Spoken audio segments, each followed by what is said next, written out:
आपने हरमुज ईरान को एक ऐसा लेवरेज देता है जो सिर्फ मशरिक वस्ता ही नहीं, पूरी दुनिया के निज़ाम को, खुसूसी तौर पर माशी निज़ाम को दरहम बरहम कर सकता है।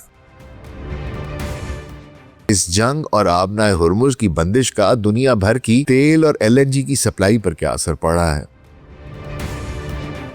ये बंदिश सिर्फ तेल और LNG ही नहीं, दुनिया की खुराक की पैदावार पर किस तरह से असरअंदाज हो रही है।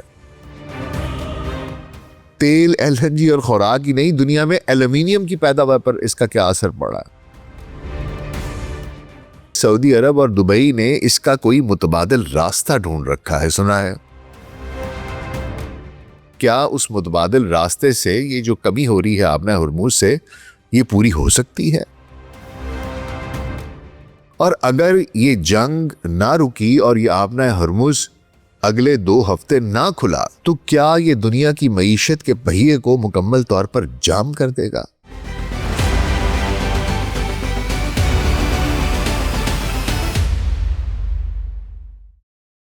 Global search podcast doctor Nasir Baig के साथ अभी खिदमत में हाजिर हैं जी। अस्सलाम वालेकुम।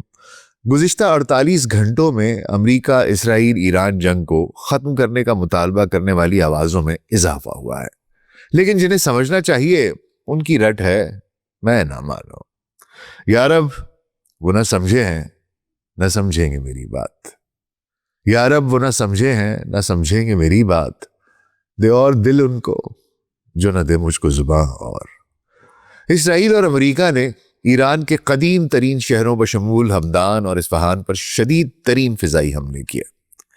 इंसानी हमदर्दी की एजेंसियां शदीद दबाव में, हस्पताल भरे हुए हैं, महल्ले और इंसानी आबादियां तबाह हो रही हैं। अब तक तकरीबन 1,500 से जायद अफराद जहां भाग हो चुके और 30 लाख से जायद बेघर हैं।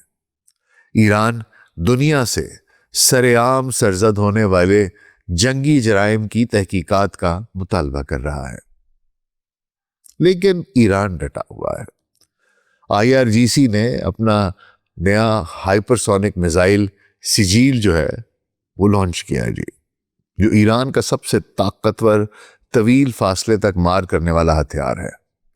इसे तेजी से लॉन्च किया जा सकता है और 7 मिनट से भी कम वक्त में यह तल अबीब पहुंच जाता है। और दूसरी तरफ इसराइल की हड हरामी अपनी जगह पर है।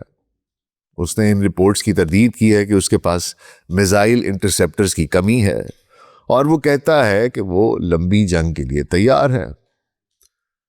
और तीसरी जानिब अमरीकी सदर डोनाल्ड ट्रंप, वो गुज़िश्ता हफ्ते के इस बयान से अपने मुकर गया। पिछले हफ्ते उसने बयान दिया था कि जी जंग अपने इख्तिताम के करीब है। अब वो कह रहा है कि ईरान ने मुआहदे की दरख्वास्त की थी मुझसे कि मुआहदा कर लो हमसे, कहता मैंने मुस्तरद कर दी। अच्छा, दूसरी जानिब ईरान कह रहा है कि भाई साहब कौन सी दरख्वास्त, हमने तो ऐसा कुछ कहा ही नहीं आपसे। वो कहते हैं हमने गुज़िश्ता साल 2 बार आपसे मज़ाकरात की कोशिश की और आपने दोनों मरतबा ऐन मज़ाकरात के बीच में हम पर हमला कर दिया। बस पर्दा सिफारतकारी की कोशिशें हो रही हैं। इतलात हैं कि मिस्र और ओमान सालसी की कोशिशें कर रहे हैं। फ्रांसीसी सदर इमानुएल मैक्रोन, उन्होंने भी ईरान के सदर मसूद पेज़ेश्कियान से फ़ोन पर बात की, एक नए सियासी और सलामती के फ्रेमवर्क का मुतालबा भी किया। लेकिन इस फ़ोन कॉल का ताल्लुक फ्रांसीसी बहरी जहाज़ों के लिए आबनाए हरमुज उससे महफूज रास्ते को यकीनी बनाने से ज़्यादा था, जो गुज़िश्ता 1 हफ्ते से बंद है। और अब मुख्तलिफ जो सरबराहान मुमलिकत हैं वो कोशिश कर रहे हैं कि ईरान से रब्ता करके किसी तरीके से हम आबनाए हरमुज से अपनी सेफ लेन कहीं ना कहीं से निकाल सकें। और ये चीज़ भी डोनाल्ड ट्रंप को बहुत सख्त तकलीफ दे रही है। डोनाल्ड ट्रंप ने अपनी कोशिश शुरू की हुई है। उसने कहा कि अमरीकी बहरिया एक हिफाजती राहदारी खोलेगी। फिर उसने चीन, जापान और बरतानिया समेत 7 दीगर ममालिक से भी अपने जंगी जहाज भेजने का मुतालबा किया, लेकिन इस पेशकश को किसी ने कबूल नहीं किया। जरा आप सोचिए कि इंसान कितना ही पागल हो सकता है, वो कितना ही सिठिया सकता है कि वो अपने दुश्मन को, अब चीन उसका हरीफ है, उसको कह रहे हैं कि मेरी मदद के लिए आओ। हालांकि चंद रोज कबल जब ये जंग को गुजरे हुए कुछ ही दिन हुए थे, तो इसने ट्वीट किया था कि अब हमें किसी की मदद की ज़रूरत नहीं है, अब जबकि हम ये जंग जीत चुके हैं। और अब लोगों से कह रहे हैं कि मेरी मदद करें, तो he has actually lost it. और इसको जो मगरबी मीडिया है वो ऑरेंज क्लाउन के नाम से पुकार रही है। तो ये भाई साहब जो हैं ये हरकतें कर रहे हैं कि जनाब आए और आके मेरी मदद करें, मैं आपनाए हुर्मुज़ खोल दूं। अब आपनाए हुर्मुज़ जो है ना वो इन लोगों के असाब पर छाता जा रहा है। देखिए उसकी एक वजह है कि लोग नहीं भेज रहे। उसकी वजह यह है क्योंकि जंग के बाद से आपनाए हुर्मुज़ को अबूर करने की कोशिश करते हुए कम से कम 16 जहाज़ों पर हमले किए गए हैं, जिसकी वजह से शिपिंग कंपनियों ने तकरीबन तमाम ट्रैफिक रोक दी है। और फिर ये हिफाजती खतरात के अलावा इंश्योरेंस कवर भी गुज़िश्ता 2 हफ्तों में 4 गुना बढ़ गया है, जिसकी लागत तकरीबन $2 लाख यौमिया तक पहुंच गई है। आप खुद अंदाजा लगा लीजिए। और ट्रम्प भाई साहब, ये जो ऑरेंज क्लाउन है, ये लोगों को क्या कह रहे हैं, उनके सिविलियन टैंकर्स को, सिविलियन शिप्स को कह रहे हैं तुम लोग थोड़ी हिम्मत दिखाओ, इसको क्रॉस करो। अपनी नेवी वहां से सैकड़ों किलोमीटर दूर भेज दी है और सिविल उनको कह रहा है कि आओ तुम इसमें से क्रॉस करने की कोशिश करो। I don't know, I think वो जो इसको ऑरेंज क्लाउन कह रहे हैं वो बिल्कुल ठीक कह रहे हैं। देखिए केपलर एक कंपनी है जो आलमी तिजारत और शिपिंग को ट्रैक करती है। उसके मुताबिक आमतौर पर आपनाए हुर्मुज़ से रोजाना आम हालात में तकरीबन 100 टैंकर गुजरते हैं। मैं कहा जब बमबारी शुरू हुई तो ये तादाद पहले 70 हुई, फिर 15 और अब रोजाना सिर्फ 1 या 2 टैंकर गुजर रहे हैं, जो ज्यादातर ईरानी है। गुज़िश्ता हफ्ते ईरान ने जंग से पहले के मुकाबले में रोजाना 1 लाख बैरल ज्यादा बरामद किया है। तो ये सोच रहे हैं कि इन्होंने चीन को बड़ा कहीं फड़का दिया है, कहीं फंसा दिया है। उन्होंने आम दिनों के मुकाबले में 1 लाख बैरल ज्यादा बरामद किया है यौमिया, और इसका ज्यादातर हिस्सा उन्होंने चीन को भेजा है। कहते हैं जी 9 ईरानी ऑयल टैंकर्स आपनाए हुर्मुज़ से ट्रांसपॉन्डर्स बंद करके गुजरे, जिसे बूस्ट फ्लीट कहते हैं। ट्रांसपॉन्डर्स बंद कर लेते हैं ताकि इनकी पोजीशन जो है वो जाहिर ना हो सके। जुमेरात को ईरान के सरकारी टीवी पर मुल्क के नए supreme leader Ayatollah Mujtaba Khamenei का पहला अवामी बयान पढ़कर सुनाया गया, जिसमें वह शगाफ अल्फाज में उन्होंने कहा था कि आपनाए हुर्मुज़ की बंदिश को जारी रखा जाएगा। आपनाए हुर्मुज़ ईरान को एक ऐसा लेवरेज देता है जो सिर्फ मशरिक़ वुस्ता ही नहीं, पूरी दुनिया के निज़ाम को, खुसूसी तौर पर माशी निज़ाम को दरहम बरहम कर सकता है। और मैं सिर्फ तेल की बात नहीं कर रहा। समझना जरूरी है कि इस जंग और आपनाए हुर्मुज़ की बंदिश का दुनिया भर की तेल और LNG की सप्लाई पर क्या असर पड़ा है। और ये बंदिश सिर्फ तेल और LNG ही नहीं, दुनिया की खुराक की पैदावार पर किस तरह से असरअंदाज हो रही है। और फिर सिर्फ तेल, LNG और खुराक ही नहीं, दुनिया में एल्यूमिनियम की पैदावार पर इसका क्या असर पड़ा है। इस बात को भी देखना बहुत जरूरी है कि सऊदी अरब और दुबई ने इसका कोई मुतबादिल रास्ता ढूंढ रखा है, सुना है। और फिर ये सवाल भी उठता है कि क्या उस मुतबादिल रास्ते से ये जो कमी हो रही है आपनाए हुर्मुज़ से, ये पूरी हो सकती है। और अगर ये जंग ना रुकी और ये आपनाए हुर्मुज़ अगले 2 हफ्ते ना खुला, तो क्या ये दुनिया की मईशत के पहिए को मुकम्मल तौर पर जाम कर देगा। आज के प्रोग्राम में इस सब पर बात होगी। तो हुजूर अगले 10 से 15 मिनट के लिए ध्यान जरा इधर, और अगर हमारा कंटेंट पसंद आ रहा है तो वीडियो को लाइक और चैनल को सब्सक्राइब कर दीजिएगा। तो आइए आगाज करते हैं। 33 किलोमीटर चौड़ा समुद्री रास्ता, आपनाए हुर्मुज़। शुमाल में ईरान, जुनूब में मुत्तहिदा अरब अमारात और अम्मान, और बीच में आपनाए हुर्मुज़।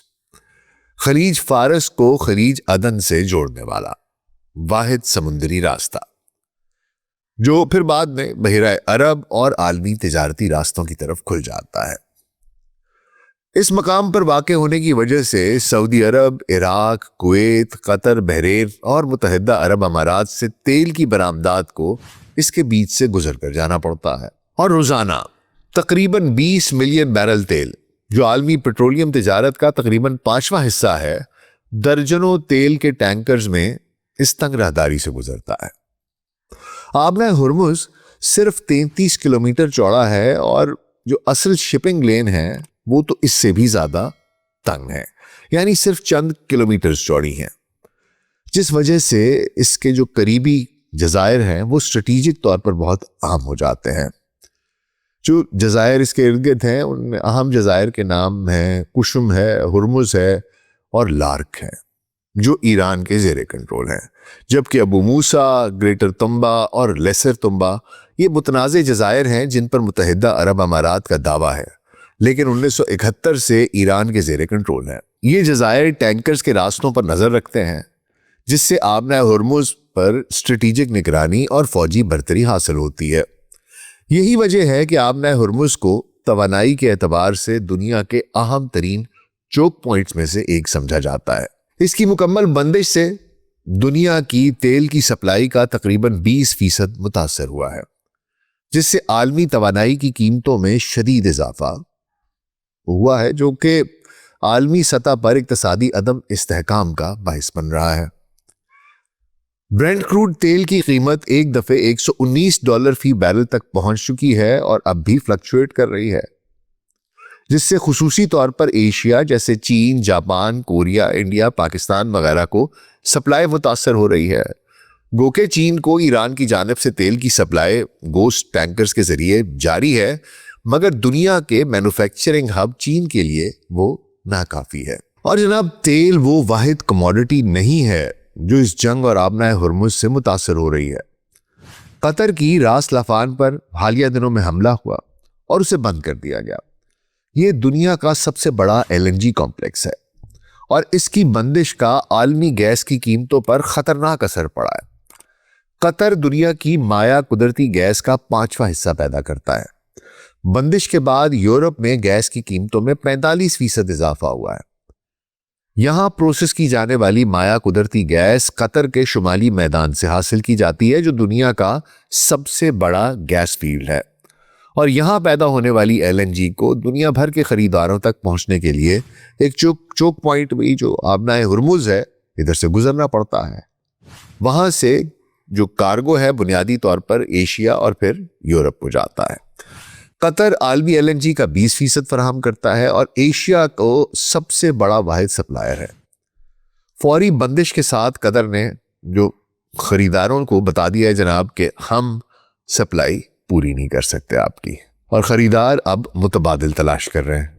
यूरोप पहले ही 2022 में मॉस्को के यूक्रेन पर हमले के बाद कोई गैर रूसी गैस की तलाश में था और खलीज से गैस एक बहुत बड़ा मुतबादिल था। अब अगर ये बंदिश जारी रहती है तो गैस की ज़्यादा कीमतें आलमी सनत और मईशत को बुरी तरह से मुतासर करेंगी, जो पहले भी अभी करना उन्होंने शुरू कर दिया और आगे मजीद करेंगी। और हुजूर, अब तीसरे बड़े सेक्टर की तरफ आ जाते हैं जो इस जंग और आबना हुर्मुज़ की बंदिश की वजह से मुतासर हो रहा है, और वो है ज़राअत और खुराक। देखिए, किसानों को कोई भी फसल उगाने के लिए खाद की ज़रूरत होती है। समुंदर के जरिए भेजी जाने वाली तमाम खाद का 1/3 हिस्सा गल्फ से आता है, जो आबना हुर्मुज़ से गुजरकर दुनिया तक पहुंचता है। आबना हुर्मुज़ की बंदिश के बायस तेल और गैस की कीमतों में इजाफे की बात तो हर कोई कर रहा है, लेकिन कोई ये नहीं बता रहा आपको कि इसका असर रोटी की कीमत पर भी पड़ेगा। दुनिया की समुंदर के जरिए तिजारत की जाने वाली केमिकल्स का 13% आबना हुर्मुज़ से गुजर के आता है, जिसमें खादें भी शामिल हैं। 2024 में 16 मिलियन टन खाद बहरी जहाज के जरिए गल्फ से सप्लाई हुई। इसका 2/3 यूरिया था। यह एक नाइट्रोजन पर मबनी कंपाउंड है जिसे किसान फसलें उगाने के लिए इस्तेमाल करते हैं बतौर खाद। यूरिया कुदरती गैस उसके जरिए उससे बनता है। जब गैस की कीमतें बढ़ती हैं तो यूरिया की कीमतें भी बढ़ती हैं।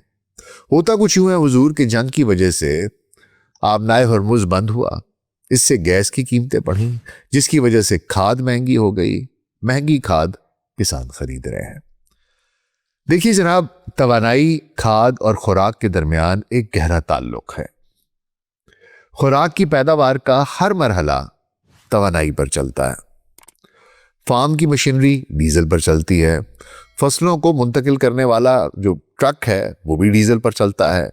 फसलों को पैक शुदा खुराक में तब्दील करने वाले प्रोसेसिंग प्लांट्स तवानाई पर चलते हैं। खुराक को ताज़ा रखने वाला कोल्ड स्टोरेज तवानाई पर चलता है। तवानाई बिलवास्ता खुराक की लागत का तकरीबन 50% बनती है। इस वक्त तेल की कीमत ज्यादा है। खाद का मसला तवानाई के मसले को मजीद बढ़ा रहा है, कंपाउंड कर रहा है। अब जब खाद महंगी या नायाब हो जाती है तो किसान ऐसी फसलों का रुख करते हैं जिन्हें कम खाद की जरूरत होती है, या वो खाद की मिकदार में कमी कर देते हैं, या खाद बिल्कुल ही मुकम्मल तौर पर कम कर देते हैं। इससे पैदावार गिर जाती है और खुराक की कीमतें बढ़ जाती हैं। और जो सबसे गरीब घराने हैं ना, वो सबसे ज्यादा मुतासर होते हैं। सूडान अपनी 54% खाद खरीद से दरामद करता है। श्रीलंका 36% इधर से दरामद करता है। तंजानिया और सोमालिया तकरीबन 30%। अब आप अंदाजा कीजिए कि सूडान में पहले ही दुनिया का सबसे बड़ा कहत पड़ा हुआ है, और ये जो जंग है अब ईरान, इसराइल, अमेरिका की, ये इस मसले को मजीद संगीन कर रही है। कहने को तो लोग कहते हैं कि एक मिसाइल दाग दिया अमेरिका ने, इसराइल ने, लेकिन इसके रिपरकशंस जो है ना, वो एक गरीब आदमी की थाली पर, उसकी रोटी पर पड़ेंगे, उसके पेट पर पड़ेंगे। सिर्फ यही नहीं जी, एक चौथा सेक्टर भी है जो इस जंग और आबनाए हुर्मुज की बंदिश से मुतासर हो रहा है, और वो है एल्यूमिनियम का। मशरिक़ वुस्ता दुनिया की 8% से ज्यादा एल्यूमिनियम पैदा करता है। हर साल 5 मिलियन मैट्रिक टन से ज्यादा एल्यूमिनियम आबनाए हुर्मुज से गुजरता है। इसकी बंदिश से स्मेल्टर्स खाम माल हासिल करने से कासिर हैं और अपनी तैयार शुदा धात बरामद नहीं कर पा रहे, ना ही उनके पास खाम माल आ रहा है। हमलों के बाद कतर ने बड़े गैस प्लांट को बंद कर दिया। कतर एल्यूमिनियम की बिजली बंद हो गई और वो स्मेल्टर्स भी बंद हो गए साथ ही। और कहा यह जा रहा है कि इन्हें दोबारा शुरू करने के लिए 6 से 12 माह का वक्त दरकार होगा। बहरीन में दुनिया की सबसे बड़े सिंगल साइट स्मेल्टर में से एक वाक़ है। एक मिसाइल के मलबे ने दुबई के जबल अली बंदरगाह पर आग लगा दी, जो मुत्तहिदा अरब अमारात की सबसे बड़ी एल्यूमिनियम फैक्ट्री से सिर्फ चंद किलोमीटर के फासले पर है। अब ये एल्यूमिनियम आलमी मंडी में अवेलेबल नहीं है, बंद हो गए बनने हैं। और मैं आपको बताऊं कि जंग शुरू होने से पहले ही मार्केट में एल्यूमिनियम की कमी थी। चीन ने अपनी पैदावार महदूद कर दी थी। मोज़म्बिक में एक बड़ा स्मेल्टर बंद हो गया था, और रूस यूक्रेन जंग से तवानाई की कीमतों में इजाफे के बाद यूरोप में भी कई प्लांट्स बंद पड़े हैं। लिहाजा 2026 के लिए एल्यूमिनियम की पहले ही 6 लाख टन की किल्लत थी, कमी थी। अब कीमतें 4 साल की बुलंद तरीन सतह पर पहुंच गई हैं, और यूरोप अपने एल्यूमिनियम का 30% इसी खित्ते से हासिल करता है। लिहाजा जब दुनिया तेल की कीमतों की तरफ लगी हुई है, गैस की कीमतों को देख रही है, एल्यूमिनियम की सप्लाई चेन खामोशी से मुकम्मल तौर पर तबाह हो रही है, और ये चंद हफ्तों में ठीक नहीं हो सकेगा। और इससे ऑटोमोबाइल, इलेक्ट्रॉनिक्स, एविएशन, कंस्ट्रक्शन और न जाने कितनी सारी इंडस्ट्रीज हैं जो मुतासर होंगी। अब जनाब सवाल ये पैदा होता है कि अगर आबनाए हुर्मुज इतना अहम चोक पॉइंट है तो खलीजी ममालिक ने इसका कोई मुतबादिल क्यों तलाश नहीं किया। तो जनाबे वाला खलीजी ममालिक के पास आबनाए हुर्मुज के लिए एक बैकअप मंसूबा है। 2 पाइपलाइनें हैं, खास तौर पर आबनाए हुर्मुज को बाईपास करने के लिए बनाई गई थी कि अगर ईरान कभी इसे बंद कर दे तो तेल की सप्लाई को बहाल रखा जा सके। पहली पाइपलाइन मुत्तहिदा अरब अमारात में है। ये अबू धाबी से फुजैरा तक खलीज अमान पर जाती है, ईरान के पानियों को बाईपास करती हुई 240 मील तक सीधी चलती है और रोजाना 1.5 मिलियन बैरल तेल ले जाने की सलाहियत रखती है। दूसरी सऊदी अरब में है। ये पूरे मुल्क को मशरिक से मगरिब तक जोड़ती है, जुबैल से लेकर सीधी बहरा आमर की बंदरगाह यम्बू तक जाती है। ये रोजाना 7 मिलियन बैरल तक ले जाने की सलाहियत रखती है, यानी दोनों मजमूई तौर पर रोजाना तकरीबन 8 से 9 मिलियन बैरल लेकर जा सकती हैं। ये बहुत ज्यादा मिकदार लगती है, लेकिन आबनाए हुर्मुज से रोजाना 20 मिलियन बैरल तेल गुजरता है। अब इन दोनों पाइपलाइंस की मुकम्मल सलाहियत मिलकर भी आबनाए हुर्मुज की कैपेसिटी के निस्फ से कुछ कम बनती है। और फिर ये बैकअप मंसूबा भी निशाने पर हो सकता है, और लग रहा है जैसे निशाने पर है। ईरान ने फुजैरा पर भी हमला किया है, वही बंदरगाह जहां मुत्तहिदा अरब अमारात की पाइपलाइन खत्म होती है। और जो सऊदी पाइपलाइन है उसका फिर बहरा अहमर का रास्ता आबनाए बाबल मंदब से गुजरता है, जहां यमन में हौसी हैं, वो भी वहाँ मौजूद हैं और वो जहाज़ों पर हमले कर सकते हैं, टैंकर्स पर हमले कर सकते हैं। और तीसरा एक ख़तरा ये है जनाब कि ये जो पाइपलाइंस हैं इनकी अलाइनमेंट का भी ईरान को इल्म है और वो चाहे तो इनको भी निशाना बना सकता है। सो दुनिया ने 2 बैकअप मंसूबे बनाए और दोनों अब एक ही वक्त में हमले की जद में हो सकते हैं। तशवीशनाक अमर यह है कि दुनिया के पास, खलीज वालों के पास, मशरिक़ वुस्ता वालों के पास कोई प्लान सी है नहीं।